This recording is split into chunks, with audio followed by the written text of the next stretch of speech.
shit like Chris got. What's up, Chiefs Kingdom? You're tuned in to the Arrowhead Chief Podcast, episode 172. This is the Super Bowl storylines episode. We talk about all the top storylines today. We're also going to get Clarence is back, y'all. So we're going to get Clarence's perspective of the playoff run. What's happening? And I'm gonna talk to y'all what I saw the opening night last night. So without further ado, let's talk Chiefs. Yeah, Arrowhead Chiefs. It's your girl, Miss Nicole. We in hustle, baby. Started from the bottom, now we here. My homie at the start of his career. Let's go. Try to win him early, hear the truth. Tuning every Sunday for the juice. Arrowhead Chief Podcast, bringing all the news. If you missed the play, come back for reviews. Freestyle. Out here rapping for the crew. Post game highlights, go subscribe on YouTube. If you missed the play, come back for reviews. Post game highlights, go subscribe on YouTube.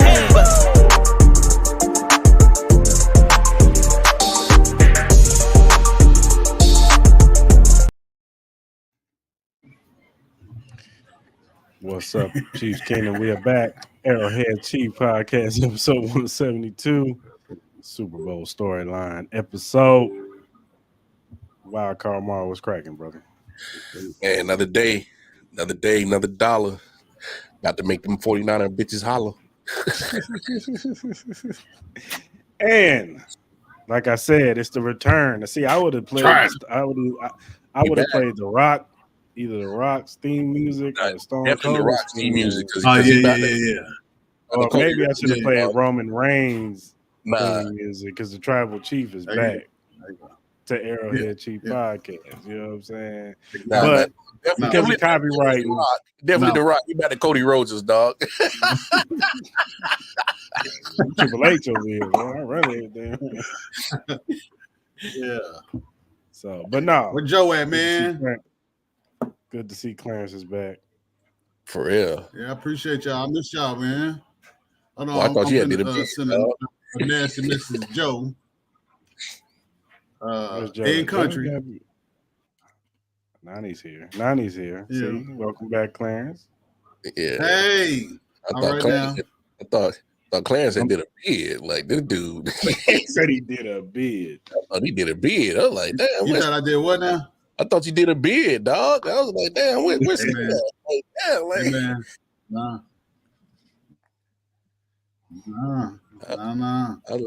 I was lifting weights a little bit. I'm trying to get strong. Oh, you been lifting weights? Strong.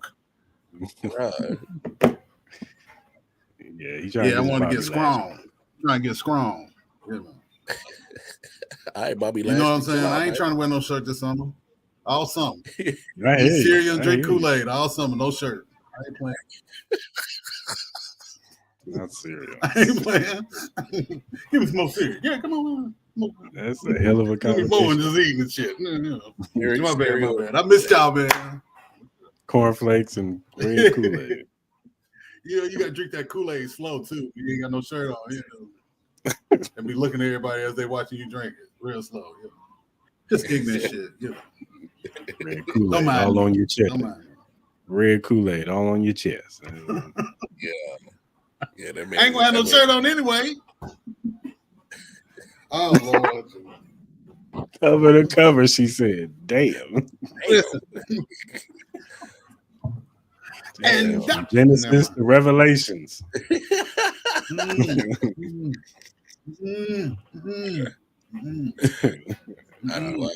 But let's go. I'm gonna go ahead and talk about opening night. Was last night, y'all. The teams came together. You know what I'm saying? And they was talking, doing their little media scrum stuff. And it's a lot of 49er fans in the building last night.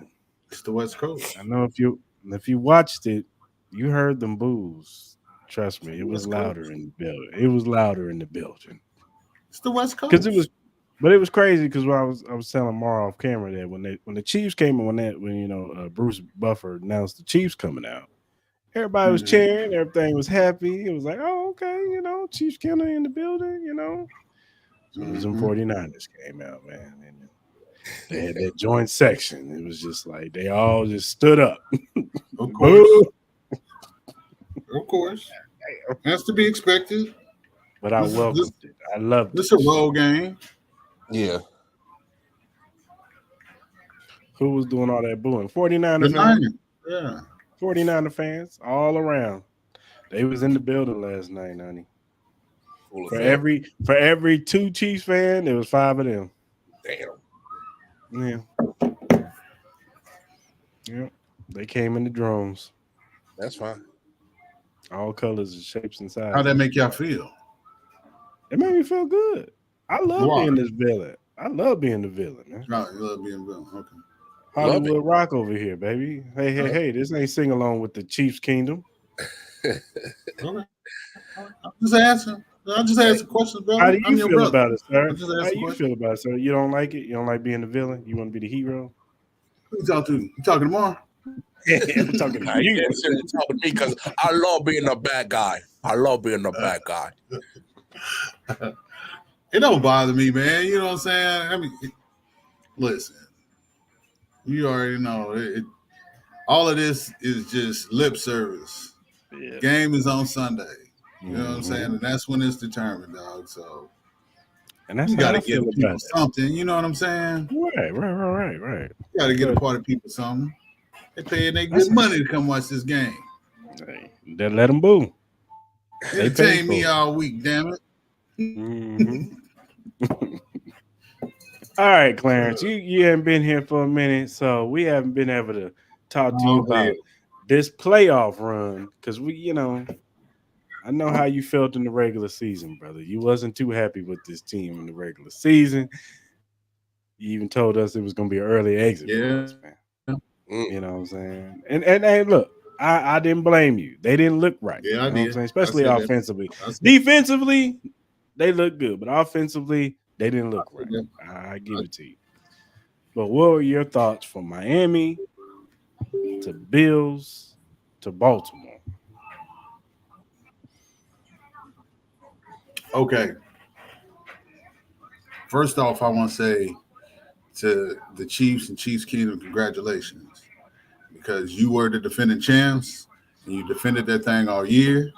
And now you in Vegas trying to go back to back and be the first team to do it in 20 years since time. But the rest of the AFC, y'all need to have y'all asses whooped. Y'all need to reevaluate your front offices, your coaching staffs, the players that you got, because there is no damn way that you allow for Patrick to be as great as he is and not pose a threat. Y'all should be ashamed of y'all damn self. I remember a Baltimore Ravens team that knew and accepted the assignment of going to Foxborough and beating Tom to get to the Super Bowl. That's the type of team that is built in Baltimore. That's the type of Ravens teams that I'm used to seeing. A team that can go to Foxborough and win, or go to Mile High when Peyton Manning is having an MVP year and they ball out and Joe Flacco throw for over 300 yards in that game and play out of his mind. That's what I'm used to seeing out of the Ravens. All right. Then you got sorry-ass Buffalo Bills. Look here, man. Look here. They could have swore that all they needed was to get Kansas City in Buffalo. And they blew it. You see what I'm saying? This is what I'm talking about. This is what I'm talking about. You get all these teams that are supposed to be primed and ready to be on that stage.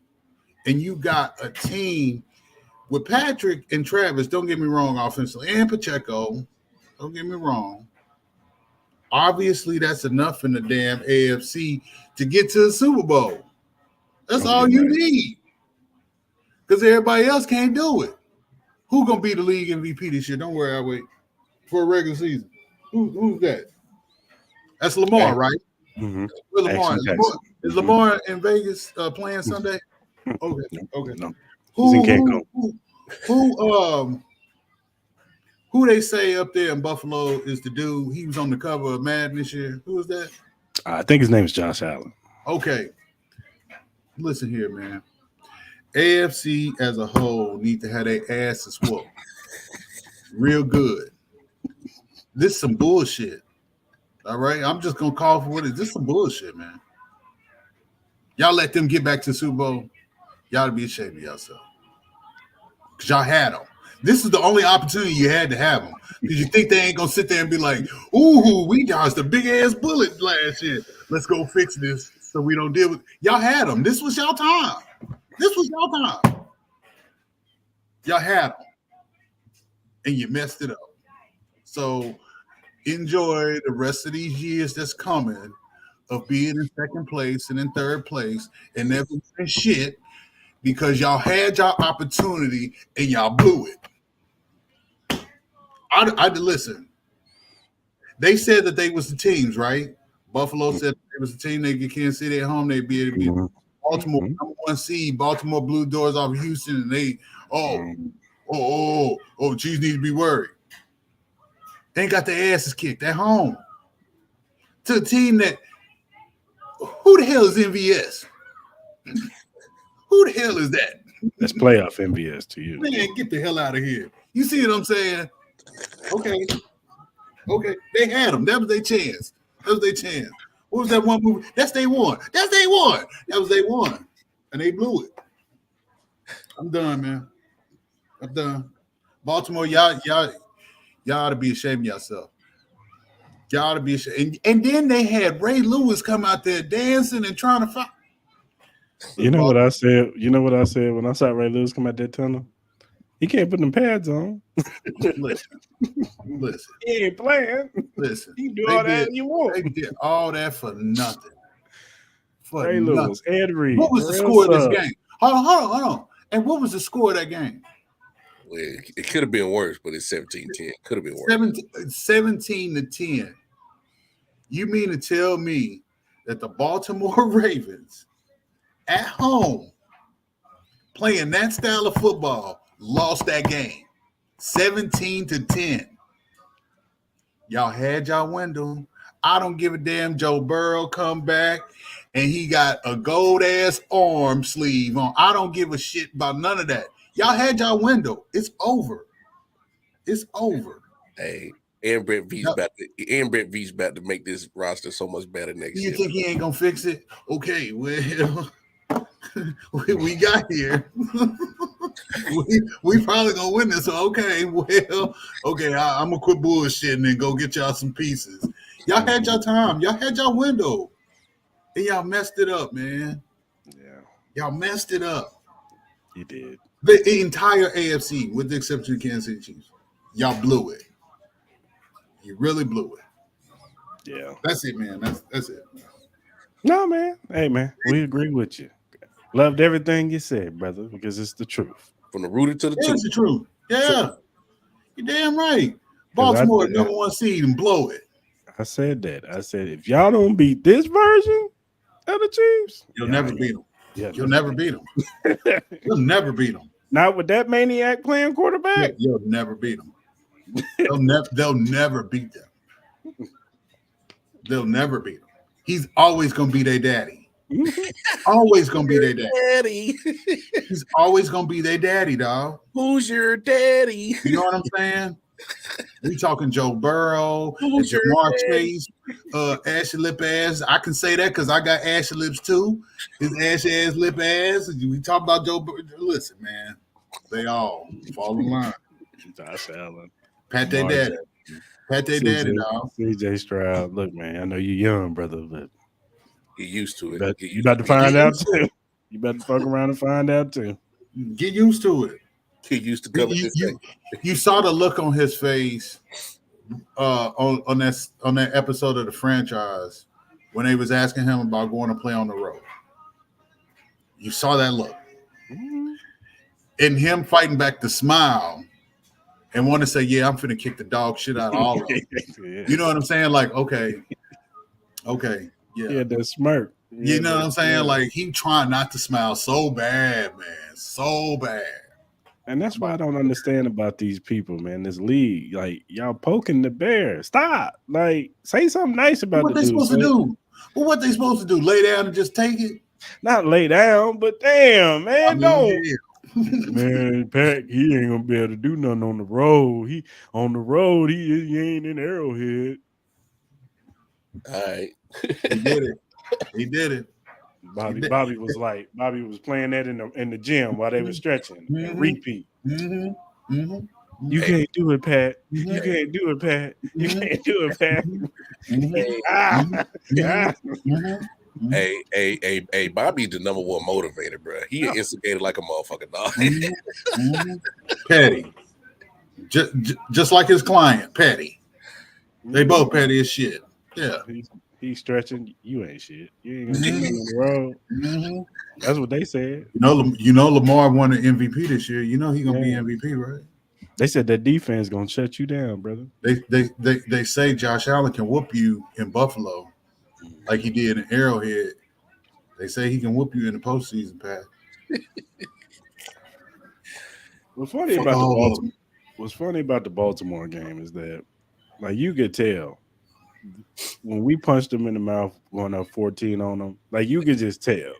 Like that whole sideline was ready to give it up. They was in shock. Like, yeah, this ain't how this is supposed to go. Yeah, they was ready to give it up because they bully everybody. That's Baltimore's mentality. They just go around bullying people and they expect you to lay down.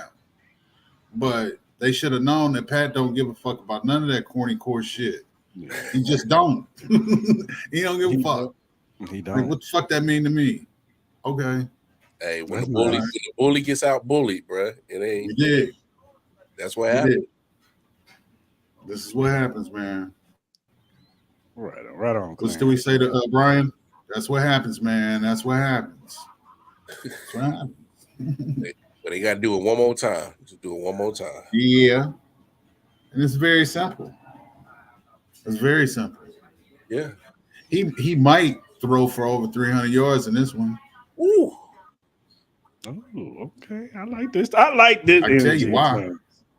Hold on. Hold that. I can tell you why. Ooh, hold that. Ooh, yeah. Okay. Yeah. You build it. Let him okay. Hey, I told you he was gonna come in like Rock and say, Cody, give me your spot. I told you. I'm Triple H, so I don't mind it. You know what I'm saying? Like I keep telling you, I'm Triple H. You know what I'm saying? I'm over creative over here. Yeah, he Triple H.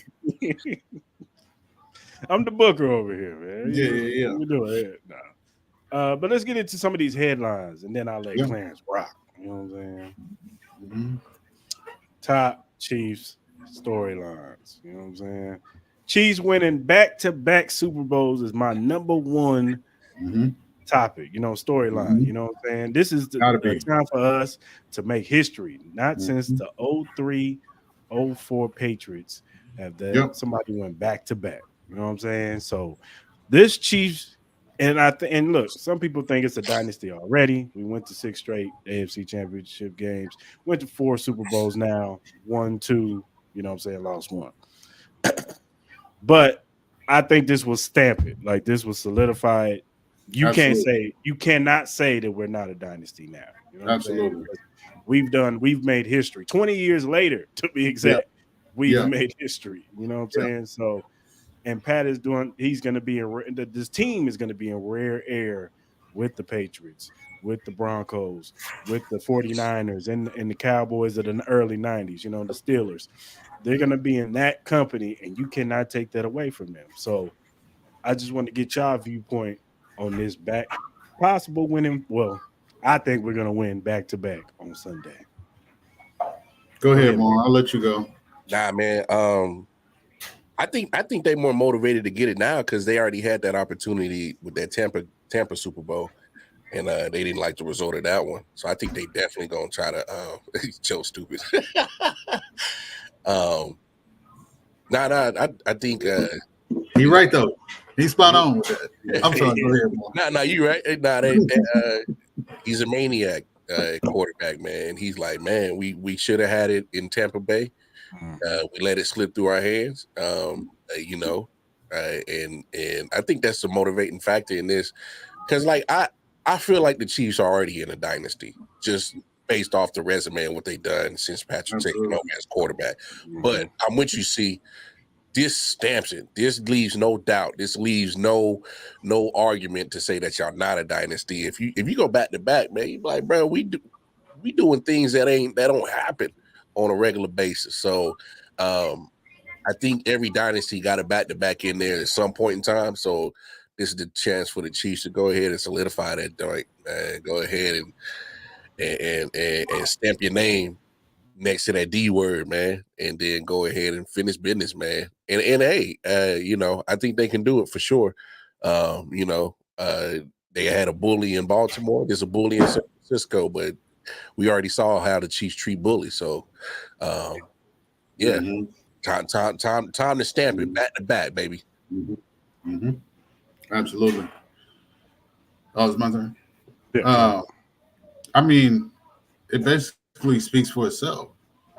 You get this one, like I said before, you first team to go back to back in 20 years. It's been 20 years since the team has been able to go back to back. The last time that they tried to do it, they went up against Tom. You know what I mean? So, it's they playing with house money, dog. Like, I was a little shocked that they're wearing the red jerseys. I know the reason why they probably wearing the red jerseys to get inside the Niners' heads.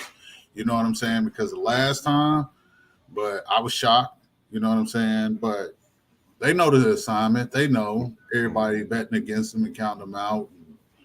You know, that within itself is all the motivation that Pat and Travis need. You know what I'm saying? All the motivation that Chris Jones needs. And you already know what Pat is chasing. He chasing that. He chasing Tom. You know what I'm saying? So, I mean, this is – you couldn't have written it better for them to have to play San Francisco to go back to back. You know what I'm saying? And what is that stat like? Patrick is the fastest to go to, what is it, 4 or 5 Super Bowls in the, was it 6-year span? Yeah. Like, nobody else is doing this. No. In the AFC, y'all should be ashamed of yourselves because he didn't have no fucking weapons this year and y'all let him do it. Sorry, rat bastards. Baltimore, Buffalo, hell, the Texans. Remember when the Broncos were so happy and the Raiders were so happy because they got them dubs and y'all asses sitting at home. And you're going to sit your ass at home again next year and the year after that because he y'all daddy. He's all y'all daddy. I'm sorry. No, you're right, man. Keep cooking. Hey, that man feeling real good. That hiatus got him feeling nice, dog. He coming out. I want Clarence to get all his clips out. Listen, man, it's sad but true. No, it is. Well, you got that extendo clip with your Clarence. You know it. You got a banana clip. You know it. Hey, you already know it. You better let it off. Listen. How y'all not seize the moment? Yeah. You had a team on Hard Knocks in mid-season with the fastest wide receiver in football. You see what I'm saying? It was all finesse. Getting pumped. Bring your punk ass to Kansas City in the cold, get your ass whooped. Y'all so soft, man. They look like they didn't want to be out there in that game. Man. Soft as baby shit. Why you fly to Kansas City to play a game if you just gonna get your ass kicked like that? You should just stay in Miami, huh? You should have stayed your ass at home and said, how about we just forfeit this shit? Well, if Miami had handled business at home, maybe they wouldn't have had to travel to Kansas City. Facts. I'm just saying. Yeah, I agree. The Titans game. I agree. Yeah, the Titans game. Yeah. Both at home. Yeah. They trying to hear that. Yeah. But so storyline number 2, Patrick Mahomes putting himself in the GOAT conversation is my storyline. You know, everybody they've been talking about it. You know, is he up there with how many rings does he got to win to get close to Tom Brady? You know, Tom got 7. You know what I'm saying? And that's a hard feat to get to.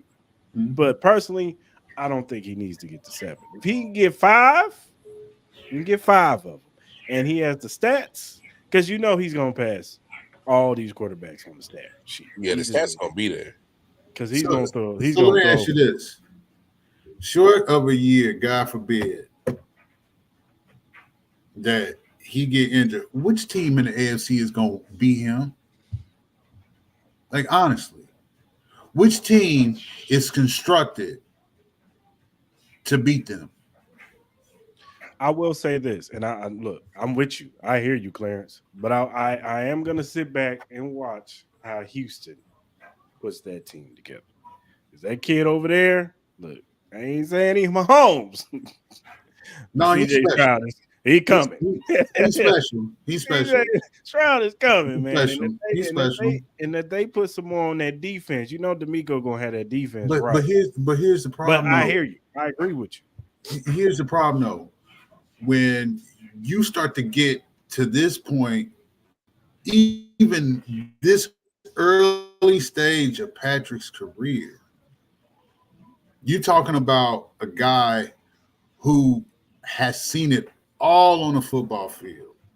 And these moments aren't too big for him anymore because he's done them so many times now. So you can put him down by 7. Hell, you can put him down by 13 going into the 4th. And he's patient enough to cut the lead and beat you in your house and walk out with the dub.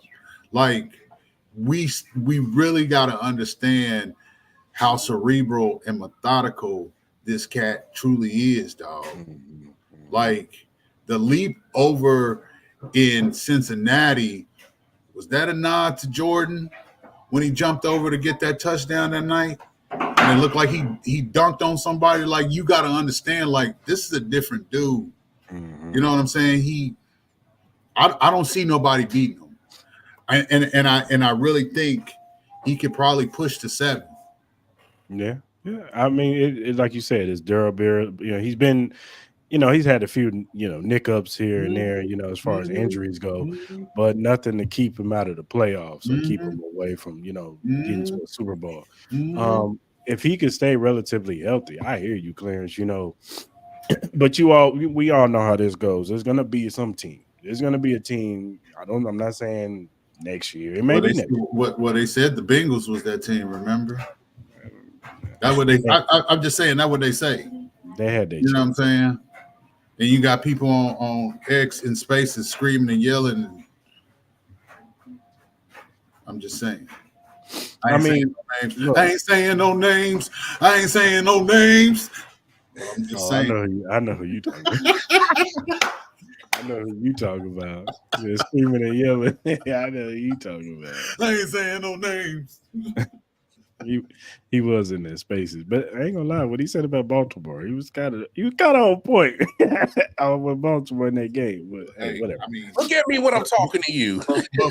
But somebody had told him a minute ago that in the years that Lamar is healthy, the Bengals don't win that division. Yeah, and then somebody wanted to block somebody else because of it. I'm just saying. I ain't saying no names. No, that's right too. I mean, I think saying no names. Well, by next year, he gonna be irrelevant, and that team gonna be irrelevant. So it don't even matter. Patrick's still their daddy. Who's your daddy? Them his kids, dog. Them Patrick kids. Right. Them Patrick kids. Look, man. These quarterbacks are irrelevant when it comes to Patrick. They're not in the same space. I need y'all to stop trying to compare Josh Allen and Joe Burrows and anybody at Lamar Jackson. And hey, I like some of these quarterbacks. I think they're very good quarterbacks. We're not denying the talent, but they're just not Patrick, man. They are not. There's a different switch in Patrick's mind frame. When it's time to play championship football, He just turns it on, and only the great ones can do that. The Joe Montanas, the Tom Brady's, those guys just flip a switch and they just remember the deep ball all season that he could not hit with MVS for one reason or another. And now you can find that deep ball with precision. And you throw it in a way that MVS has to be acrobatical to make this catch. So it takes the pressure off his mind of focusing and catching a ball. I'm going to put it in a spot where he can do something so that it's just a natural thing for him. And now you see what happens. It's touch on a deep ball to MVS in a spot where MVS can catch it like this and fall backwards like, come on, man. Come on. And and he said it. Remember in the what's the name game in the Philly game, he said it. Maybe I should have took a little bit off of it. But he took a little bit off of it. So MVS could catch the pass to seal the win against Baltimore. And that's just, that's Pat, that's one of his leadership qualities is all season he's been taking it on the chin. He hasn't thrown nobody under the bus, even when Kadarius Toney was dropping passes. You saw the frustration on the sideline, but I mean, any quarterback's going to be frustrated when your receivers keep getting passes off his hands into the other team's hands. Like he's notorious for that. But he didn't throw him under the bus. He didn't throw none of his teammates under the bus. And even you heard to throw Kadarius under the bus. It's clearly obvious. Shit, Kadarius should throw his own self under the bus. This fool. It's clearly obvious what's wrong with Kadarius. Kadarius out here. Don't worry, he won't be here next year. That man gonna talk. He gonna talk his way out of another championship opportunity. It's coming. Oh yeah, trust me. But like to on the conversation of hey man, Patrick was already putting himself in rare air. I mean, look at the tail of the tape. Name me a quarterback right now in the NFL that can compare to what that. Okay, you could talk about the MVPs with Aaron Rodgers. That's fine. But I'm talking about with beginning of first 6 years of his season. Aaron Rodgers wasn't doing this. I know he's set, but still, his first 6 years as a starter, he wasn't doing what Pat did. There's nobody in this league. Tell the tape, take their first 6 years as a starting quarterback, and put it up next to Pat. And nobody's close. First of all, ain't nobody even sniffing to as much success as he's had in the first 6 years. Right. It's not even close. It's not even funny. It's downright like bro, he's sitting on the rest of the quarterbacks in the first 6 years. It's disrespectful how above and beyond he's above. Like, does he reach time in the Super Bowls? I don't know. That's a hard feat to say. 7 titles as a quarterback, starting quarterback. That's hard to reach. You lucky to win 1. Let's be honest. So the fact that Tom got 7, that's an accomplishment that was one of one.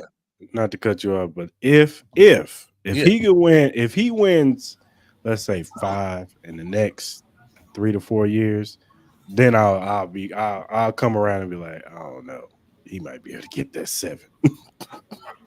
Who's gonna stop him? That's what's it. Well, look at it this way: he's 28, and Tom played till he was 45. Yeah. I mean, if Tom can play till he was 45, you don't think Bobby telling him, hey, man, I can get you to 45, bro? Bobby probably tell him, I can get your ass to 50. But regardless, Bobby saying, hey, if you want to get time, I'm going to help you. Because you're talking about another 13 years? Yeah. Yeah. And he's only going to get better. Only going to get better. Mentally, by the time he's 30, he's going to be so mentally ahead of everybody. It's going to be nuts. Because like Clarence said, he's seen everything on that field. He's seen everything. Like the field is literally moving in slow motion to him pre-snap. Yeah. And you hear him yelling it out. Oh, 43 is coming. Like he's calling everything out. But that leads to the bigger point. If because we know Patrick gonna do what he needs to do to get in that conversation with Tom. It's the organization. It's are they gonna make sure they put the right people around Pat? They're gonna have the same mentality of we gotta win, we want to win. It's having the Chris Joneses, it's having the Travis Kelce's, but unfortunately they get older. Eventually, you got to move on. Where are we going to find that next mindset at tight end that has a similar mindset like Travis Kelce? Maybe that's not. Well, I mean, maybe they don't. You got to start looking for it. You got to find somebody like a Chris Jones. You may not actually find someone like Chris Jones, but you better damn sure go find somebody as dominant like Chris Jones. Yeah. I mean, this is Pat. To me, it's not Pat. It's not Patrick. It's what is this organization going to do to make sure to keep this dude in the conversation? Because we know he gonna do his part. It's Brett Veach. It's Clark Hunt. There you go. It's everybody from whatever. It's who in the front office from top to bottom down to the coaching staff. Who's going to make sure that they in the same fight with Patrick? Because Patrick's going to up and do his part. So you talking about that same dude that didn't want to give somebody the money that they were supposed to get, and then gave him a 1-year deal, 2-3 games into the season. Is that the same dude you talking about? Hey, is that the same dude you talk about, Mar? Hey, well, he shares some responsibility, but I don't think Chris Jones had the right representation. Neither. Well, okay, hold on, Chris. Look, listen. We'll get into Brett Veach in a minute here. I'm still hot about Veach. Look, messing up Chris Jones, man. Listen. Look, the Chris Jones deal didn't get done, but it takes two to tango, baby. It's two to tango. Yeah. It might not have been on Veach's side. It might have been on the Maloof lunches. It might have been on the Maloof brothers' side. Wait, hold on. Did you just call them the Maloof? That's what I always call them. The Maloof. The Maloof brothers. They're dumb. They're stupid. They do look like them, don't they? Yeah. Like it's their fault. I'm still gonna blame them. Okay. So Veach don't have no responsibility on that. No, he does. No ownership. He does. I know that's a shared responsibility. But my thing is we always quick to blame the GM. Like it ain't always the GM's all his fault. Okay. So remember, today is February 6th. Now we're gonna come back to this May. Hold on. Like May 13th, May 20th, something like that. Oh, you want to say okay? You got it like that? Okay, then, brother. I'm just saying, like May 13th is a Monday. Okay, whenever free agency is here, is here, which is like May 17th, 18th. When Snead possibly is gone. Whoa, he's getting franchise tag. You hear that? Whoa. He's getting franchise. He's in that motherfucker. Whoa. Yeah.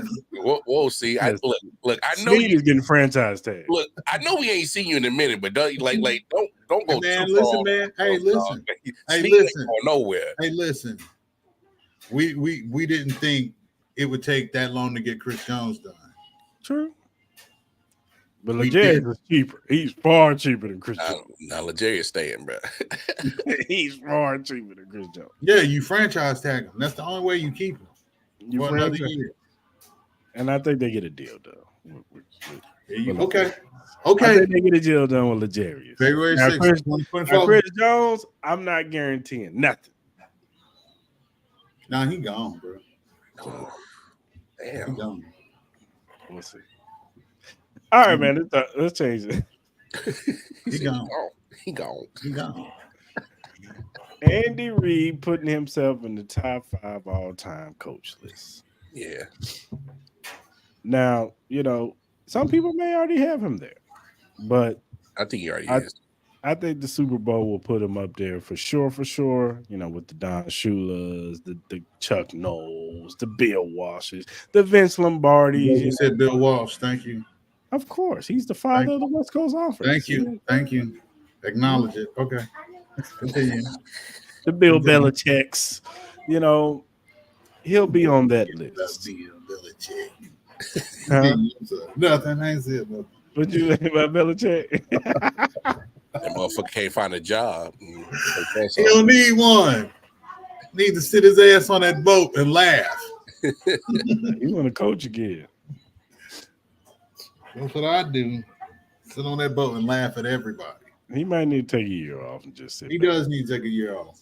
He need to sit back, Recharge. reevaluate himself, recharge his battery. You know what I'm saying? Yeah, man. And then next year, when the Dallas Cowboy job is open for him, he can just step right in. You know. There you go. Hey. Yeah, when that job is open for him, ready, he can step right on in there. So, but no, I think Andy Reid with this back-to-back could really, put himself up in that top 5 all-time conversation. We always knew that even before the Patrick Mahomes day, we all knew he was a good coach, a very good coach, maybe even a great coach, because he went to 4 straight NFC championships. You know what I'm saying, and went to a Super Bowl. Unfortunately, he lost to New England, but everybody was losing to New England around that time. So, and then he comes to Kansas City and he changes the culture again. And even with Alex Smith, he was getting to the playoffs. He just couldn't get over that hump of the Steelers and, New England because, shout out to Alex Smith. He just couldn't get us over that hump. He didn't have that thing that Patrick Mahomes has where, he could just take you when it's championship football. He turns that switch on. It could just make plays when we need to make a play. So what are your guys' thoughts on Andy Reid being a top 5 coach if he wins another Super Bowl? It's fair. Yeah, I mean, it's fair to put him in that conversation, no doubt. It's weird because I kind of have like a love-hate relationship with Andy. There's times where I'm like, bro, like what are you doing sometimes? And then other times I'm like, whew, thank you. Because I mean, we all know what's up with the Chiefs franchise, what it was before he got here. And we know. But I mean, you gotta give respect this dude. Your man got 100+ wins with 2 different franchises. It's not too many coaches on that list with him.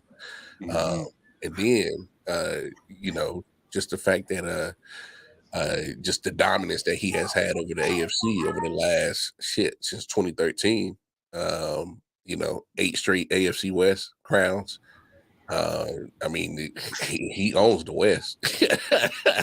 I mean, they're about tired of him. And then 6 straight AFC championship games. Like, as much as we talk about the legacy of what Pat has done, I mean, it's fair to acknowledge that Andy has had a hand in the dominance as well. I mean, of course. Yeah, come on, man. I'll speak for me. I didn't see 8 straight AFC West crowns happening in my life. I didn't see 6 straight AFC championship appearances. I didn't see 4. We was happy to get to 1. Man. Yeah. Like, bro, like the fact that we are in the 4th Super Bowl over the last 5 years is like, whoa.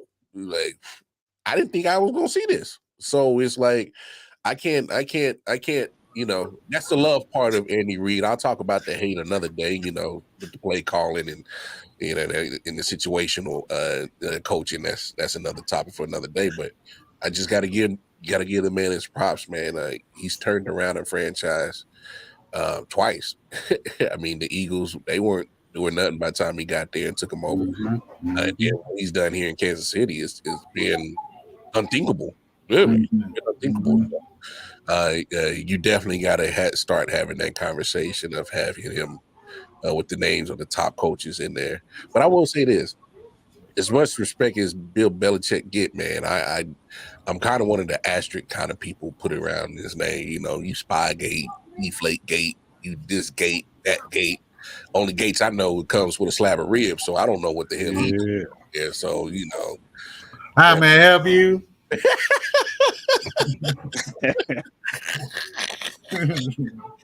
Yeah. What's your thoughts, Clarence? I mean, to piggyback off what Mark said, you know what I mean? To get 100 wins in 2 different franchises, I mean, that within itself is unheard of. You know what I mean? For a head coach to do that. And now you put the Super Bowls with it.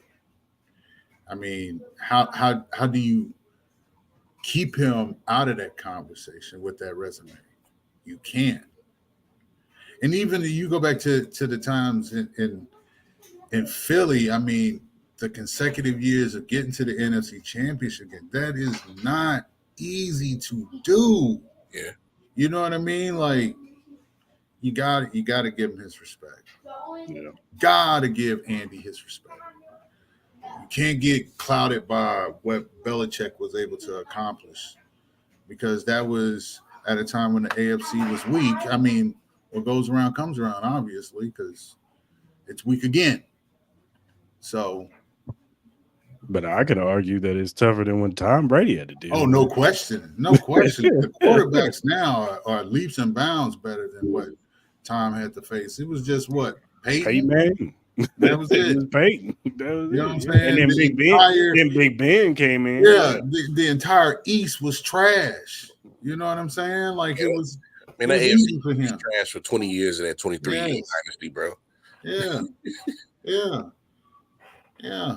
So yeah, he didn't have to deal with as much as we clown. And Ben couldn't even beat Tom. Nah, he couldn't. You know, he couldn't.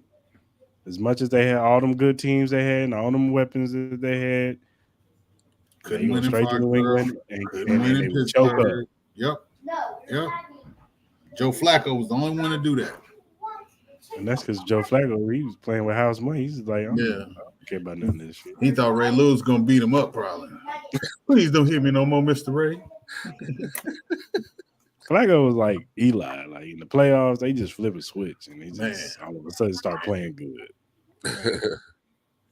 So, but no, Andy Reid definitely deserves, I'm not even mad if you already have him in this list, because like you guys said, having 100 wins in 2 different organizations, that's something that's, short of amazing, you know what I'm saying? And I hear you, Maul, with the situational play calling with Andy sometimes, but I've come to the realization that Andy Reid be bullshit in the regular season. But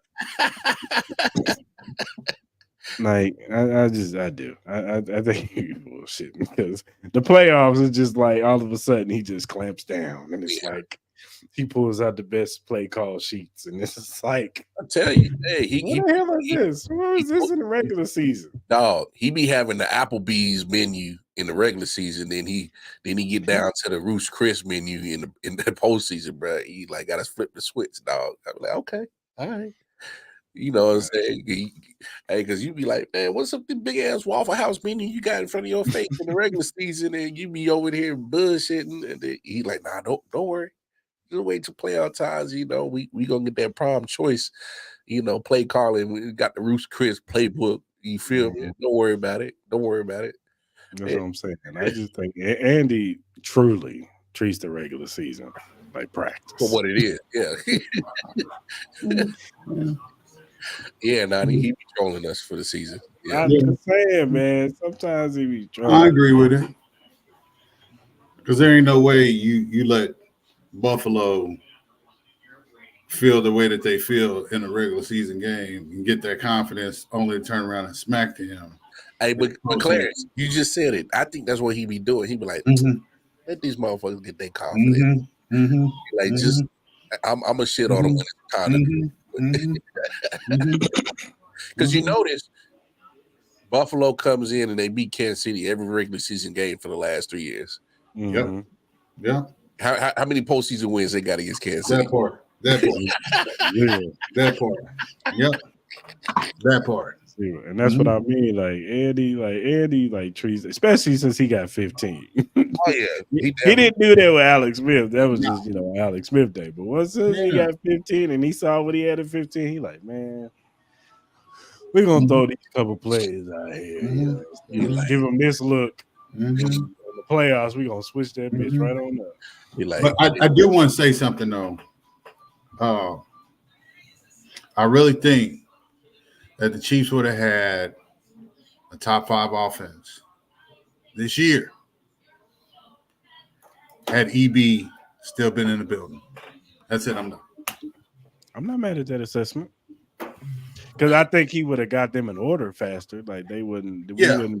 Like the Raider game wouldn't have happened. No, not at all. Absolutely not. And they always point to that game as the game that got them got their shit together. Like, you know what I'm saying?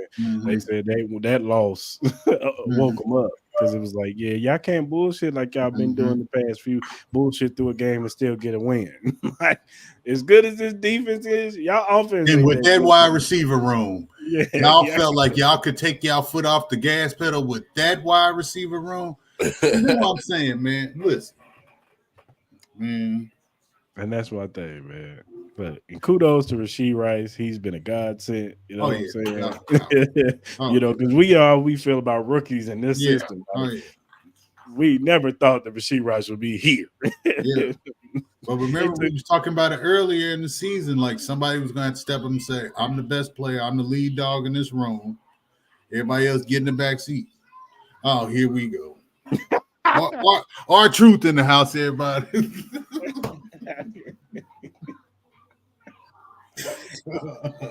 There he is. Yeah, our truth. Yeah.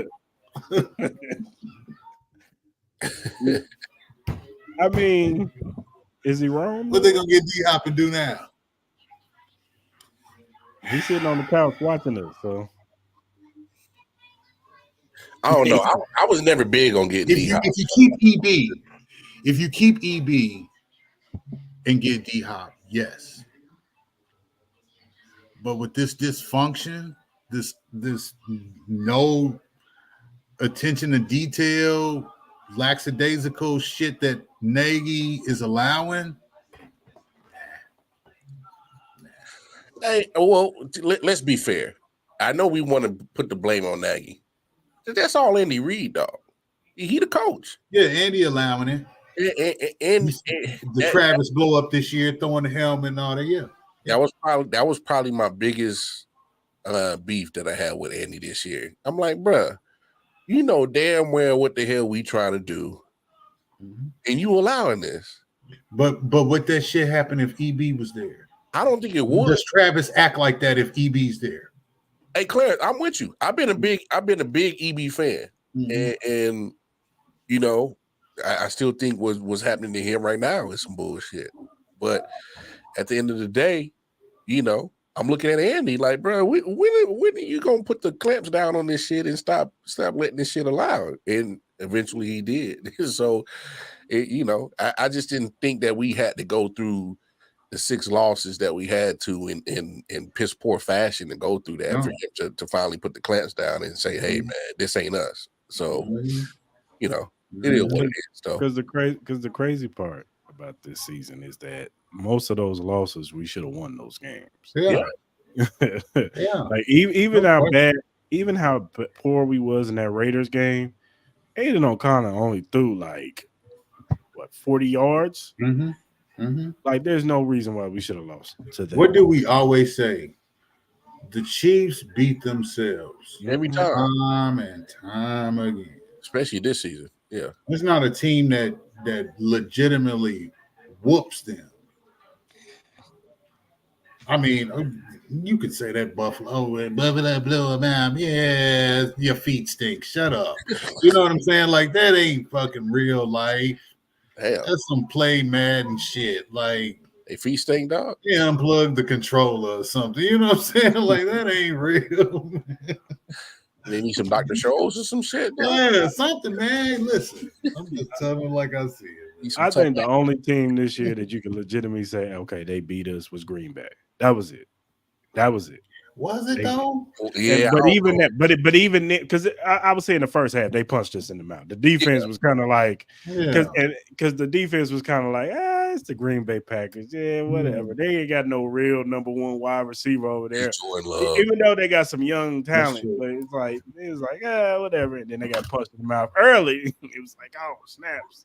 Yeah. Now they probably should have won with the bad blown pass interference, the blatant pass interference calling MVS, but then I think the ref was like, man, it's MVS. He ain't catching that shit. And then you have a player throw a punch and then the next week his shoulder messed up. I'm like, hold on. Oh, yeah. You just swung on somebody. Now your shoulder messed up. Man, y'all playing. Talking about Pacheco. I ain't saying no names. But hey, We're here to give Andy his flowers, and if he gets Yeah. the Super Bowl, he will be in the top 5 conversation. Yeah. Storyline number 4: Chiefs defense can solidify themselves as an all-time great defense. Mm-hmm. If they hold the 49ers, I would say to like 21, 24 points and win this game, I think you got to stamp them as one of the all-time great defenses. You got to put them up there with the 2015 I agree.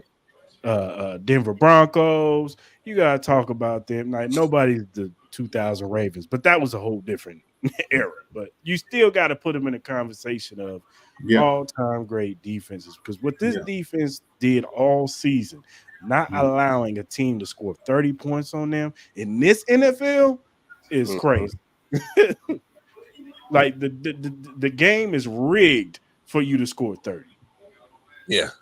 Off top. I don't care what wide receivers you have. The game is rigged for offenses to score. Yep.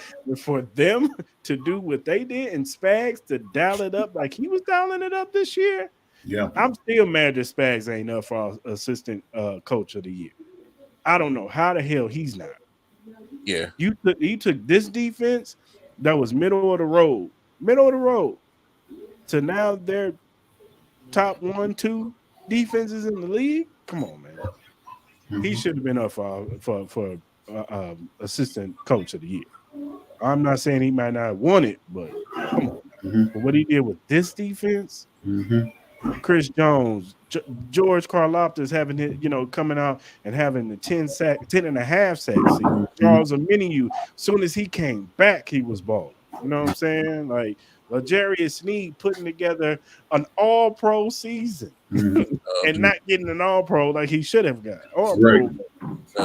You got Trent McDuffie. He's an all-pro slot corner. Like, what more do you need? This linebacker core, when it's healthy, is one of the best linebacker cores in the league. Drew Tranquil is an underrated signing this year. You know what I'm saying? Like, for what he's been able to do when Nick was out, and now that Nick is back and him working off of each other and him in coverage, like, this defense should be put up there with all those defenses that you talk about. They need to be talked about in the same breath. And after this game, if this defense is mostly part of the reason why we win this game, and we're locking down Deebo Samuels, and we making Christian McCaffrey work for every yard, and Brandon Ayuk ain't going off, and George Kittle ain't going. If they ain't going off like they usually do, if we making Brock Purdy look like Brock Purdy, when he has looked earlier in these playoff games, because he hasn't looked great. So if he throws a couple picks and has some fumbles or whatever, and team is not looking good, and this defense locks it down, you got to talk about them as all-time great. You have. Yeah, I agree. You're not wrong. Here's my only knock on this defense. This is the only knock. I wish they get more turnovers. That's it. True. That's the only knock. But when it comes to yardage allowed, points allowed, things like that, you definitely got to put them in the conversation. It's just if they're not obviously dominant like those other defenses you want to talk about, just because they just don't create the turnovers. That's the only thing. Well, I will say in the playoffs they have been. To your point, yes. Was able to get the turnovers against Miami, Buffalo, and Baltimore. So they've gone on a good playoff run. I mean, because look what they've done all regular season. That was the only knock. Like, damn, man, if they could create more turnovers, these motherfuckers would be dominant. And now, bruh, what Baltimore got? Miami got what, 9? Now what? 9 points? Yeah. Baltimore got 10. Yeah. Buffalo got what they get, 20. 20, was it 23? 24, was it 24, 21? Something like that. But still, it's been miraculous just to see them put the clamps down when it matters. and them, because I mean, I was worried for a second in that Buffalo game. I'm like, boy, Josh Allen down, James Cook look like they can't be stopped. And then whole second half, man, have you seen them? Tell me. So like 24. Buffalo yeah, scored 24, 27-24. 27-24. That's right. but it's like this defense has been the carrier of this team. They've been pretty much the tone setter of this team too. I mean, just look at the offenses. I mean, some reason, Tyreek Hill looks like all pro against everybody. 2 games against Kansas City, you can't see him. So, Lamar Jackson was a magician against every other team in all regular season, and that's including the 49ers. He goes against the Chiefs. You like, boy, ooh, damn, all that negative stuff they say about you looking kind of true. So it's like, damn, man, it's been remarkable, man. And I think we've all said this as Chiefs fans. It's like, just wait till Pat get a top 5 defense. Well, damn, it's here. It's here. Yep.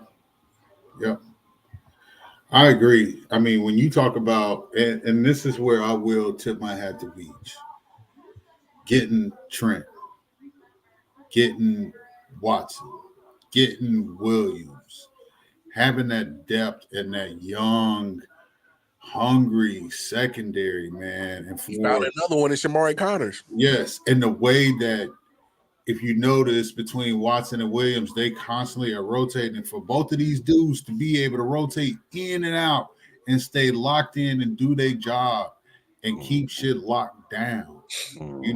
Brian Cook going out and them being able to sub somebody in there, and the secondary is still just a solid. Mike Edwards. Great sign. Yeah. And like you said, Shamari Connor just been balling. You know what I mean? Like, you got to give them their credit for what they're doing on that defensive side of football. That's how you go to a Baltimore and win. That's how you go to a Buffalo and win. You take that defense with you. You know what I'm saying? You take it with you. And they've been locked in, dog. And Spag's second half adjustments have just been second to none. So you know what I'm saying?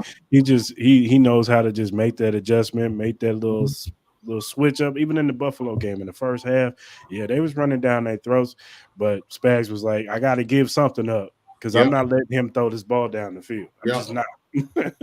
I'm not going to. So if he got to run it, I'm gonna make him be patient enough to run this football down the field, because Josh wants to throw it down the field. You know what I'm saying? Them dudes that got them big arms, they want to throw the football, man. They don't want to run. So, and in the second half, what happened? They had to drop back and start throwing the football. You know what I'm saying? Once Kansas City went up in that second half, first part, that first drive, when they just went down, boop, boop, boop, real quick, they got panicked. And they was like, oh, we got to throw the football now. And it played right into Kansas City hand. I feel the same way about Baltimore. We went up 17-3. Oh no, we got to we got to throw the football. Like it was like they got out of their element, and that's a part of the game. Cerebrally taking a team out of their game plan. That's part of the game. I hear all these analysts complaining and why didn't they run the football? He was right there, bro. That's part of the game. That's what the great coaches. Bill Belichick was the master of taking you out of your game plan. We're not. Teams would change up who they were. We got to switch it up on Belichick. No, you don't. Do what got you there. But Belichick would take something away or do something. We got to run the football now. You ain't even running team. You know what I'm saying? So give Spags his props, man. Because Right. And like Joe said, to be the second youngest defense in the league and do this, all with Super Bowl experience at that. Like, that's you don't see that. Most times when it's a great defense, it'd be like 3 or 4 guys who are veterans. Been in the league 4 or 5 years, 6 years, you know what I'm saying? Got a dude in there by 8 years, you know what I'm saying? And they got leadership all over. These are relatively young men out here balling, all bought into the system. And they're going to get better too. What was maturing with each other, and they're building that camaraderie amongst each other. So, then you add that to the fact of the mindset of the overall building, bro. Shit. Yeah, that is. You definitely got to talk about them when it comes to that. Now, number 5. This one's a little sad. We talked about it a little bit earlier, but Chris Jones' last game as a Chief. Responsibility. Definitely. This could be definitely his last game wearing the red and gold, wearing that 9-5 in the middle of the field. I want to ask you, brothers, if it is his last game, what is the legacy of Chris Jones as a Kansas City Chief? Hey, 3 Super Bowl titles. Hey, legacy. Hey, they might as well go ahead and put his name in the ring of honor while he's still playing. I mean, we got to be honest, man. He's part of that. He's part of that whole. You can't say dynasty without Chris Jones. You can't say, especially this year. You can't. He's so integral to the growth of Karlaftis, Mike Nana, and other people on that front four. I mean, Chris Jones he's been a great addition to this team since they drafted him. I mean, that man can he can literally got keys to the city, man. Regardless if he, happens to not play for the team no more after the Super Bowl. I mean, the dude is. That's why I'm like, bro, please, like, he said he wants to retire, Chief. I think he means it, and that's why I need Veach. I need Veach to make it happen. But hey, business is business. We know what it is. But at the end of the day, his legacy as a Chief is no doubt about it. Like, he'll have his name in the Ring of Honor soon as he retires, and they'll have Chris Jones Day, and it'll help boost ticket sales for that day. And yeah, that's undeniable, man. He'll go down as one of the greatest Chiefs to ever play. What you think, Clarence? I agree. I think this is probably going to be the last game, unless they respect the career and respect where he is and who he is. Like, give him the 2-year deal that he wants. You know what I mean? That he's worth. Don't try to cut the corner. Respect that man. You know what I mean? Like, the legacy speaks for itself, right? So, you definitely, every Chiefs fan wants Chris to stay, but it's a business. So, we'll see, but he's definitely a Hall of Famer. You retire that number, like, you roll it all out. Like, Chiefs ambassador, everything, like, spare no expense. It's been a hell of a career, and he was here when them teams was trash. You know what I'm saying? He went through it. You know what I mean? Like, give that man his respect. Yeah, I agree. The evolution of Chris Jones has been, on full display from when he was just a young, and he's still a young man, but when he was a young kid coming into this league and he was kind of more of a headhunter, he wanted to get all the sacks, and he still wants the sacks. So now he's a more complete defensive tackle against the pass, against the run. He's a leader on this team now. He is the vocal leader on that defensive side. You see it on the franchise all the time. He's always trying to get everybody in line. Lock in. Let's go. We got to lock in. Come on, y'all. He's getting on players when they I remember when I forgot what player it was, where Joe Cullen was, he was like, who missed that assignment? It was like Charles Omenihu. He was getting into Charles Omenihu. Like, man, you can't miss that. You know what I'm saying? Like, that's the sign of a leader, man. I'm with you guys. I'm praying and I'm hoping that after we win this Super Bowl on Sunday, that I know they're gonna take their little break, but Maybe they could sit down, do a 3-year deal. Maybe the third year is an option. You know what I'm saying? They can get out of it if he goes on a little decline or whatever. But I hope they do pay Chris Jones 3 years. You can still franchise tag L'Jarius Sneed, you know what I'm saying? Because his cap hit isn't going to be that big. You know what I'm saying? I'm pretty sure MVS number is going to be out the book. That's $11 million that's coming down. They'll do something with Pat, you know what I'm saying, to restructure his deal after this Super Bowl win. So, like I said, man, Chris Jones, you got to mention him with the greats, the Derek Thomases, you know what I'm saying, the Derek Johnsons, those guys, Tamba Ali. Like, you got to mention Chris Jones in that light, and he might be over some of them because of the Super Bowl championships. Guy, you know what I'm saying? So, you know, Chris, he's definitely, you can make an argument that he might be top 5 Chief of all time. You know what I'm saying? Yeah, definitely. At the end of the day, because like you guys said, when he retires and they put his name up on that wall, put his jersey up, and you know, on the little wall, you see the Chris Jones 95, and he's waving to the crowd like he should be celebrated. You know what I'm saying? Because he's been a true Chiefs ambassador in every sense of the word. You never heard him say, "I want to go," I want to leave. He's always said, "I want to be a Chiefs for life." He just wants to be compensated. You know what I'm saying? Fairly, which he deserves it. That's he right. proved it. You know what I'm saying? So, and I see some Chiefs fans out here. They talking about, "Oh, you can leave." All right, right. The Chris Jones and the Aaron Donalds, those dudes don't grow on trees, bro. Right. Thank you. Hey, because I swear we had this conversation, Chris. I was like, bro, would you rather have him on your team or have him be a roadblock? Yeah. I'd rather have him on the squad than have him be a roadblock. Worth the Jared Allen type trade package. What was his trade package? Hard truth. Stop. But here's what Joe's saying is remember when we traded Jared Allen and we ended up getting all those picks back that got Jamal Charles and all those other people and stuff like that.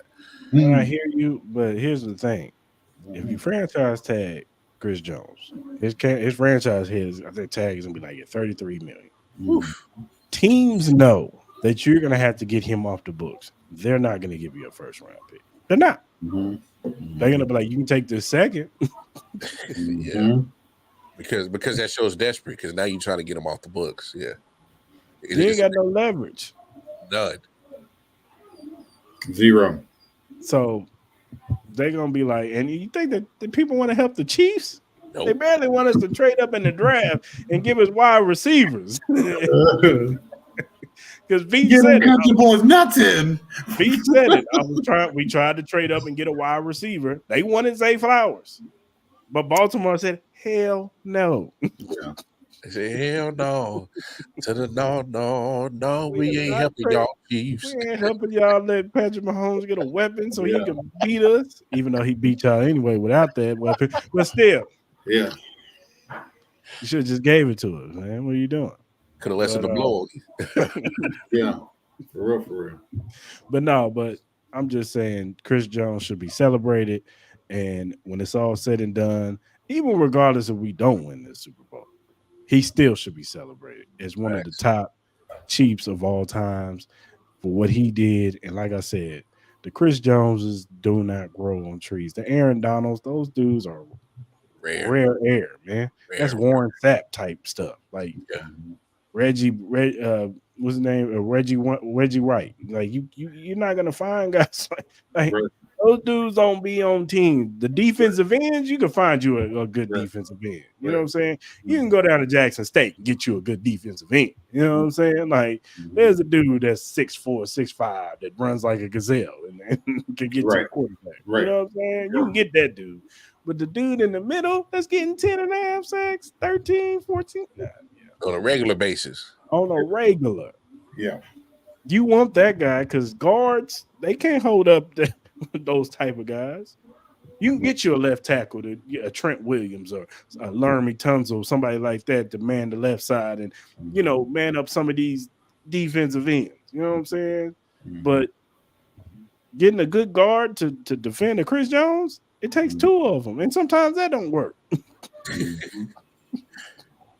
So I'm just saying he needs to be celebrating. Hopefully, it's not his last game. For real.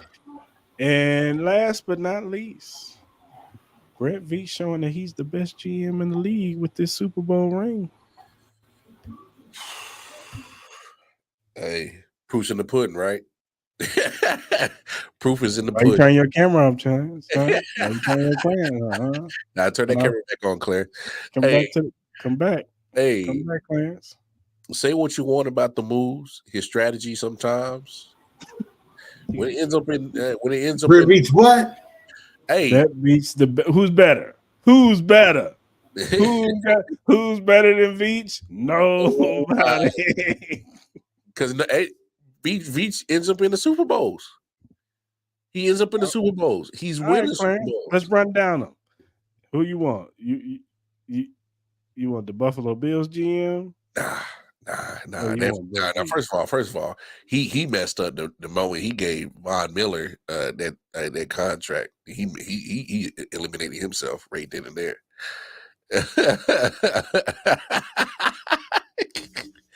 Hey, come on, Joe. I'm just asking you. Whose GM y'all want? Y'all want Buffalo's GM? The same GM that traded? Don't ask me this question. I ain't answering this question. To let us move up and get Patrick Mahomes. I got boundaries. He's the reason I got boundaries. I ain't answering this Veach question. Why not? Whose GM is better? You can't say John Lynch is better. Maybe John Lynch because he got weapons. Nah. What Super Bowl he got? I'm just saying, Clarence, he looking like, like. I just said I ain't gonna answer this question. I ain't answering it. I got boundaries. I like Joe Douglas. Listen, I told y'all what side of the street I was on the beach. What Super Bowl he got? Is he bottom 5? He in the middle of the road. Okay. He in the middle of the road. He in the middle of the I got you. I don't rank GMs. And he said it with a so straight face, bro. With the cool asses. I ain't doing this. He said I ain't doing it. Oh man. Okay, well, humor me for this. Mm-hmm. Is he what now? What's the question? Is he who came up with this question? Can I ask? I did. I know you did. That's why I just wanted to hear you say it. Be honest. I did. Yeah, I had your ass whooped. Why I need to have my ass whooped? In his tenure, he got Super Bowl rings. Oh, okay, yeah. Give him his flowers, man. Yeah. Oh, he the one that discovered Patrick Mahomes. Sure. I'm just saying. They keep telling. They keep telling us that he the one that. And you know what? You keep on doing this shit. This the reason why he acted ass in free agency and shit. Because of shit like this, he see this shit. See, yeah, I ain't got to do a damn thing. Fuck it. Now, yeah. Hey, stop this. You need to quit this shit. What? Clarence, the proof is in the pudding, dog. Oh. No, the Chiefs end up right where every other team wants to be.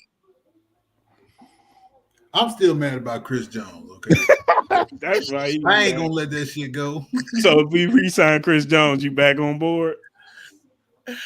Yeah. You back on board? Hey, listen. You sign Chris Jones and you go and get another weapon that can meet the standard and keep that standard, then and I just want to let y'all know, don't be expecting like no T. Higgins. No. It needs to be somebody that can work opposite of Rasheed. It's going to take some more person off the track. It's either going to be in the draft or it's going to be like a Tyler Boyd or somebody like that. Yeah, that's who it's going to be. I'm cool with it, Tyler Boyd. Yeah, Tyler Boyd is decent. He get open, right? That's all we need. Yeah, because at first it was projecting like it was going to be Ayuk, but they ain't going to be able to afford Brandon Ayuk. But yeah, 1,500 yards this year, 1,400 yards this year. All purpose. Yeah, he's gonna be in Carolina. He's gonna be in Carolina next year catching passes from. If he's smart, I'd be like, I don't want that money. All money ain't good money. I don't want that money. He gonna take that money. No, he better not. Whoever tells him to do it, they need to be drug tested. Yeah, but come Somebody on. has a drug problem. Hey, first of all, we already got MVS making $11 million a year, which is already okay. Oh, Why you bring that up, Mark? Why you bring that up? What you say again, Mar? I don't agree with every move that the dude make. How much money MVS making? Okay, he overpaid for MVS, but you got to admit the Drew Tranquil signing was fire. That was Andy. Andy did the legwork on that. Wait, the GM still got to sign him? Man, listen, Andy brought him to the table like, get this done. I don't give a shit what it looked like. Quit playing with me, Brett. They'll maybe whoop your punk ass and throw you in a corner in a closet or something. Pretty much, you sign him today. You ain't giving Brett done today, credit, bro. You ain't giving Brett. Mike Edwards, he had to do that. He still had to. He still had to find Shamari Connor. Hey Siri. Bro, how many catches did MVS have in 2020? How many catches did Rasheed Rice have? You gonna do that for MVS? You gotta do it for Rasheed Rice. No, I don't. Damn that. Because MVS is making how much again, Mar? 11 million. Okay. All right then. This is the same fool that was slamming his helmet in the wall, walking into the tunnel because he dropped the damn poop. Like, come on, bro. Look. And what the hell you doing, MVS? Hey, not everything's a home run, bro. He can't catch an out route. Huh? Say, huh? Hey, he dropped the out route. Not everything a home run, bro. He dropped the out route. Yeah, it was a simple out route. They wasn't running Super Bowl. And then gonna get mad and look at his hands. Like, yeah, you ought to look at your hands. You ought to look at yourself in the mirror. I agree with you. I was not high on the MVS signing last year. Okay. But Beach is top 5 then, Chris. Hell. But not everybody hits. Not everybody hits on the free agency and draft picks. But he's hit more than he's not. That is true. Don't do this more. Come on. Don't do this. Don't do this shit. Don't do this shit with Chris. He's hit. Like I said, yes, MVS was a bad signing, but not Rasheed Rice. It was a good draft pick. I agree. Okay, I agree. Mm-hmm. I agree. Come on, he brought Mike Edwards on that 1 year deal. Yeah, he sure did. Yeah, Mike Edwards been balling. Yep, sure did. Chris, we got a minute here. Okay, you're gonna kill us for Sky Moore. You're gonna kill us for Sky Moore and Kadarius Toney. Whatever. That's fine. Who was projected to be number 1 at the start of the season? He got hurt, man. He got hurt. He got hurt. Man, he's doing this. Motherfucker dropped like 8 balls week 1, didn't he? He's doing this. Patrick was like, God damn it, do I gotta throw it to catch it too, motherfucker? You let it bounce off your helmet and this motherfucker running in at home, opening night, like you embarrassed shit us. Like, damn. I can't believe Close is doing this right now. It just flew in my hands. He's really doing this right now, bro. Is he at least top 10? I'm trying to catch the clapping and shit. Oh shit, man. Throw it top 10? Is he top 10? Is he at least top 10? Chris, if you don't go to the next goddamn question, man. See what Is you he top make me 10? do. Is he top 10 GM? Because you sound like you want every other GM. You want Brandon Bean. I can't. Chris, you don't stop this shit. Just saying, man. Yeah, he in the top 10. Can we move along? That man Clarence said, man, we ain't doing this. This is an ignorant motherfucker. He just want to hear me say it, man. Just move to the next question, man. You making it, I'm just saying, y'all making it seem like Brett Beach is trash. Yo, listen, man. No, he not trash. He top 10, okay? Hell, I don't know 10 more GMs, so you got me in the box. You making it seem like you know 10 more GMs. I know a shit job when I see one. Yo, Steve Wonder can see a shit job sometimes, can't he? He's human. He's human. You know what I'm saying? So I give him that human error. Oh, wow. Fucking paying $11 million for a dude that probably caught like 30 balls this year. I'm just saying, bro. Next question. So because of the MVS and the Chris Jones thing, that's what. Okay. That's your hang up. Okay, I get you. Hey, if he re-signed Chris and make MVS restructure, I think you should be back on the trade. Why the hell MVS needs to come back? No, we cutting MVS. Get him the fuck out of here. He can go to the Panthers and catch balls from Bryce Young. He'll be the number one. MVS needs to come back for. No, we ain't bringing him back. Not nothing. We're gonna get you this third Super Bowl ring and get your ass home. Oh, okay. Oh my God! Listen to this. Are y'all ready?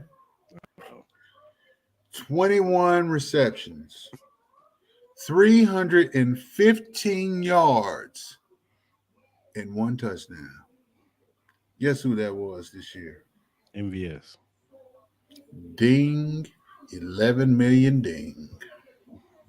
Look, I've been killing MVS all season, so you ain't gonna get me. You ain't got no pushback on me. He need to be in Oklahoma with the Damn, Oklahoma. They with ain't the even Wolf got a dude. out there, bro. No, the dude, the Chiefs fan dude, Robin Banks.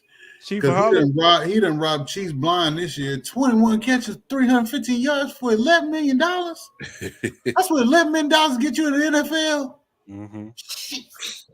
Joe could go out there and smoke a cool and catch 10 catches in 3 weeks. Damn, that's more productive than MVS. I think you give smoking cools and drinking Johnny Walker. Shit. I think you're giving Joe a little bit too much credit. Yeah.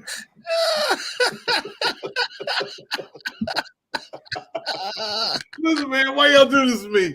Y'all dead ass wrong. Yo, wow, bro. Oh man. Come on, next question, Chris. Quit playing with me, man. That's it, man. That's all my storylines, man. All right. I love you, Joe. I miss you, man. See, look at him. He agree. He said, "I'm gonna try out."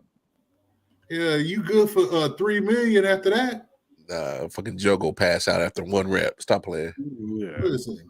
Soon as MVS passed out for 17 weeks, didn't he? Who? MVS, he passed out for 17 weeks and got $11 million. He slept through the whole damn year, Chris.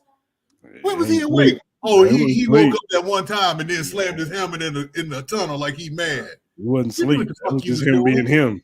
You knew but he knew what the fuck he was doing. I'm gonna rob these motherfuckers blind, boy.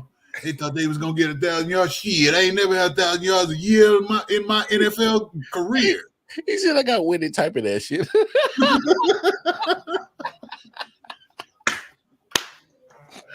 Yeah, no sense. I'm done, man. 0. All right, fellas. How y'all feeling about the game on Sunday? Confident. Feel that's the best way for me to describe it. Confident. I'll be surprised if the Chiefs don't win this joint. It's just because we got to look at context too. Look at the matchup. And I know the rosters are a little bit different, but when you go Andy Reid versus Kyle Shanahan, he's already beat him in the Super Bowl. He's beaten him twice in the regular season. I think the Chiefs got the advantage, and also look at this. I think the pressure's on San Francisco. Chiefs been there, done that. They've been there, and done that. They and look, Chiefs gonna be back. You know, I know a lot of teams say, "Oh man, I can't wait to get back in this situation," and it never happens. Nah, Chiefs always back in this situation.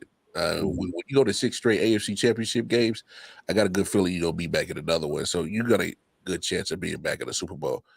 Now, with Kyle Shanahan, pressure's on him. Like you done went to 4 NFC Championship games, 1 Super Bowl in the last 5 years. And we can't forget what you did with the 16 Falcons as OC.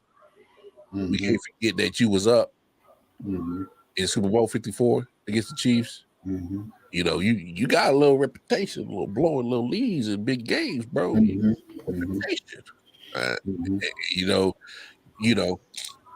John Lynch has done a phenomenal job as GM. But what they win? What they win? I mean, we when it comes down to the end of it, Now this Super Bowl, you got to be able to put one in the trophy case. They ain't done it. Pressure's on them. No, I agree. The pressure is on them, and the whole boatload of pressure is on Brock Purdy. You know what I'm saying? And we're gonna see how good he is in this big spot. You know what I'm saying? This playoffs, he hasn't looked great. You know, especially in the first half of the game. Now, I give him credit. He made some plays. He made enough plays in that Green Bay game to win the game.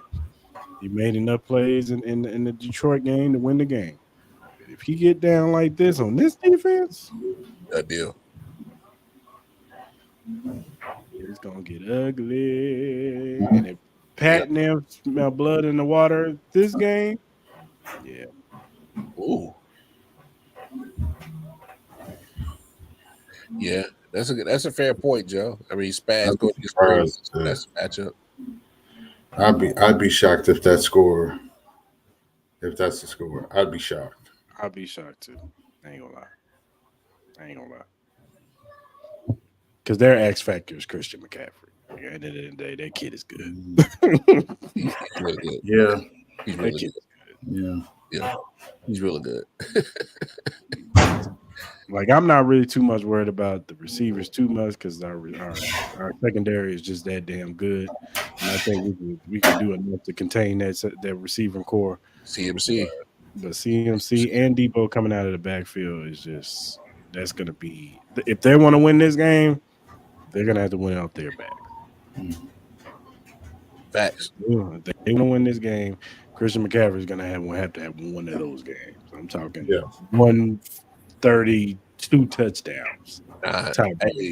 Hey, I said it last week with my homeboy.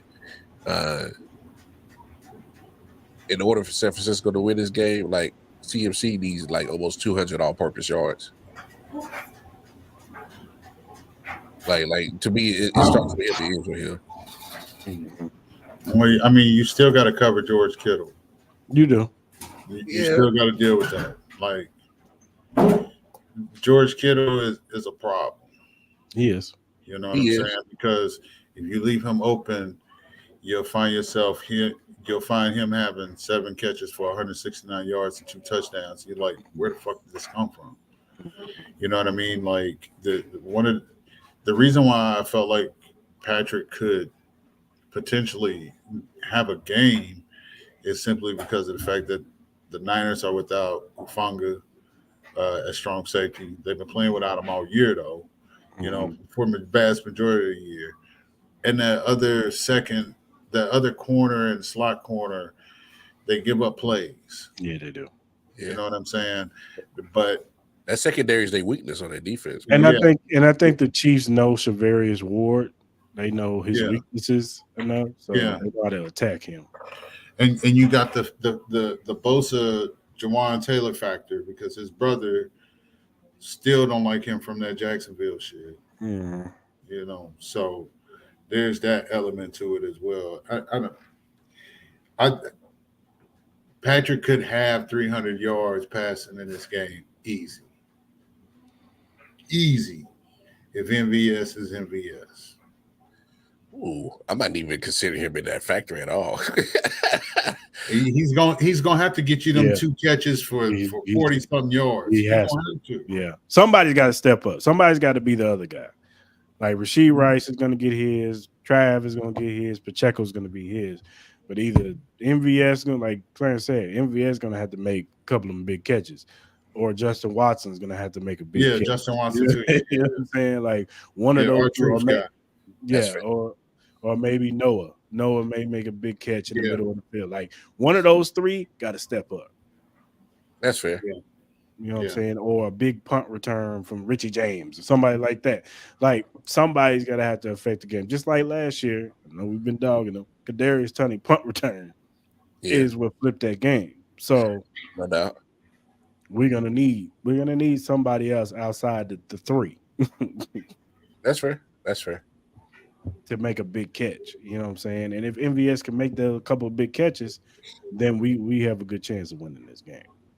But if he turns back to regular season MVS, Yeah. MVS might get beat the hell up on the sideline. What the hell signed him? It was the GM that signed it. Sorry, motherfucker. Oh, stop. Okay. Sorry, motherfucker. Sorry, bastard. You knew what you had when you got him. You don't know what the fuck. Oh, yeah, to the deal. Get this motherfucker $11 million. This cocksucker had 21 catches, 350 yards, and 1 touchdown. This shit. $11 million fucking dollars. Oh, hi. Oh, my bad. I was thinking. Hey, Proceed. I'm starting to hope that they do sign a T. Higgins or somebody, or Jamar Chase, so you could be happy. I mean, anything's better than 21 catches, 315 yards, 1 touchdown, ain't it, Chris? For 17 damn weeks. Shit, you tell me. Go get Scary Terry or somebody. Like, hell, go get Joe. Joe over there smoking cool, drinking Johnny Walker. He catch more than damn 21 catches, 315 yards. Yeah. Joe stat line would be 5 catches for 2 yards. Negative 2 yards. Yeah, jam his ass right at the line. You ain't going nowhere. I believe in you, Joe. I believe in Joe in a drinking contest. He might drink you under the table. But running routes, yeah. The 4th string corner would lock him down. Hell, they gave a motherfucker $11 million and caught 21 catches, man. Nick Jones was shut. Listen, I'm gonna let it go because it's over. Season's over. One more game to go, so we can digest that 21 catches for 315 yards. Yeah, that's me. What's happening? 21 catches, 315 yards, 1 tutty, Chuck, for $11 million. That's what I'm saying. You know who I digress. You know who he's talking about, Chuck. Damn, bro. You ain't gonna let that shit go, is you? No, hell to the no.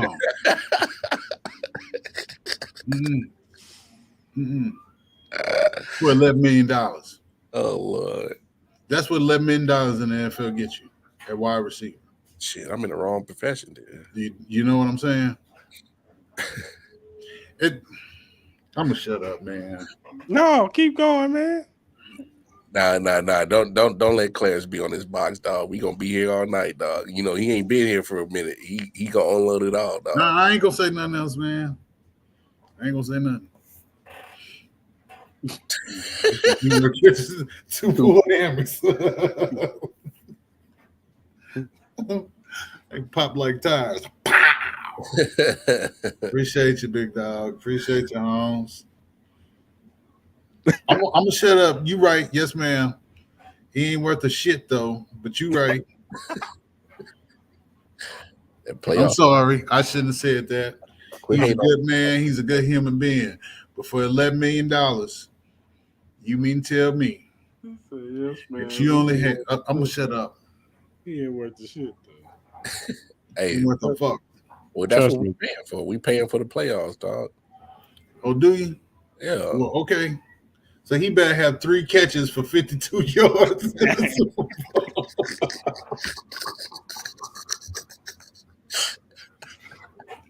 you pay him for the postseason, we better have 1 deep ball. He better not drop shit.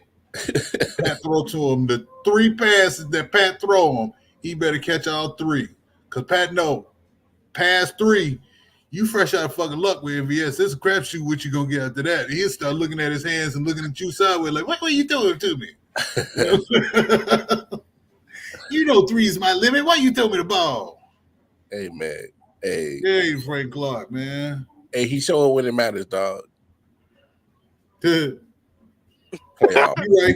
You right. Playoff Shut NBA. the hell up. I'm going to shut up. But you right, Mar. I totally agree. I support that. But for $11 million, that's all I'm saying. $11 million. It's a lot of money. All right. Brett Beach, that's a lot of money. and Chris couldn't get his. Go ahead, Chris.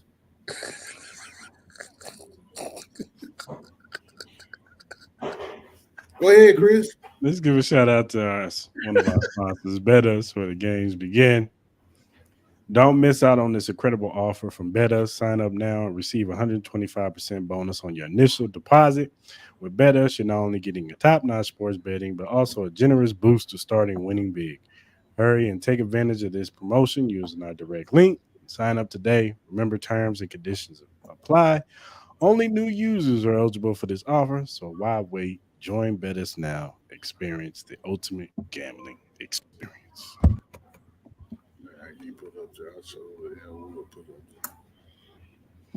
And also, I want to give a shout out to Glitch Energy Drink. Glitch Energy Drink offers a wide range of delicious flavors to suit everyone's taste preferences, whether you're into fruity flavors like Maui Punch and Cherry Bomb, or prefer something unique like Blue Smurf and Grenades. There's something for everyone. Glitch Energy Drink is not only great for gamers and workout warriors, but also for everyday people who simply need a boost of energy. It's a healthy choice that you can feel good about. You can find more information and purchase Glitch Energy Drink at glitchenergy.com. Once again, glitchenergy.com. Remember to use the promo code AHChiefPod to get 10% off your purchase and start enjoying the benefits of this delicious and energizing drink.